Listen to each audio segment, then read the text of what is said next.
திருநெல்வேலி மாவட்டம் நாங்குநேரி தொகுதிக்கு உட்பட்ட பொன்னாக்குடி பகுதியில் ஒரு டாஸ்மாக் கடை இயங்கி வருகிறது. திருநெல்வேலி மாவட்டம் இன்னைக்கு இருக்கக்கூடிய சூழ்நிலை தமிழக அரசும் மாவட்ட நிர்வாகம் அறிந்ததுதான். ஏற்கனவே இந்த டாஸ்மாக் கடையால் நிறைய பிரச்சனைகள் அங்கே நடந்து கொண்டிருக்கிறது. ஏற்கனவே அடிதடி பிரச்சனை வரைக்கும் அது போயிடுச்சு.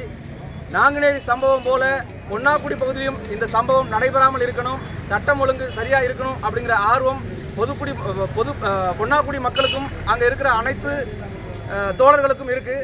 அந்த அக்கறையில் அந்த டாஸ்மாக் கடையை நீக்க வேண்டும் என்று மாவட்ட ஆட்சியரிடம் இன்னைக்கு அனைத்து கட்சி நண்பர்களோடு நாங்கள் மனு கொடுக்க வந்திருக்கிறோம். விரைவில் அந்த டாஸ்மாக் கடையை அந்த இடத்துல இருந்து நீக்கணும்.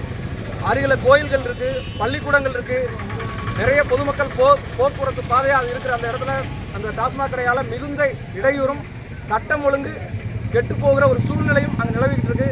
மாவட்ட நிர்வாகமும் தமிழக அரசும் கவனத்தில் எடுத்து நாங்குநேரி சம்பவம் போல இன்னொரு சம்பவம் அங்கே நடைபெறாமல் இருக்க அக்கறை எடுக்குமானால் விரைவில் அந்த டாஸ்மாக் கடையை நீக்கணும். இல்லை என்றால் அங்கே இருக்கிற பொதுமக்களும் அங்கே இருக்கிற அனைத்து கட்சி பொறுப்பாளர்களும் இணைந்து அந்த டாஸ்மாக் கடை நாங்களே இழுத்து மூட வேண்டிய கட்டாய சூழ்நிலைக்கு தள்ளப்படுவோம் என்பதை இன்று இந்த தமிழக அரசுக்கும் மாவட்ட ஆட்சியருக்கும் கோரிக்கையாக வைக்கிறோம்.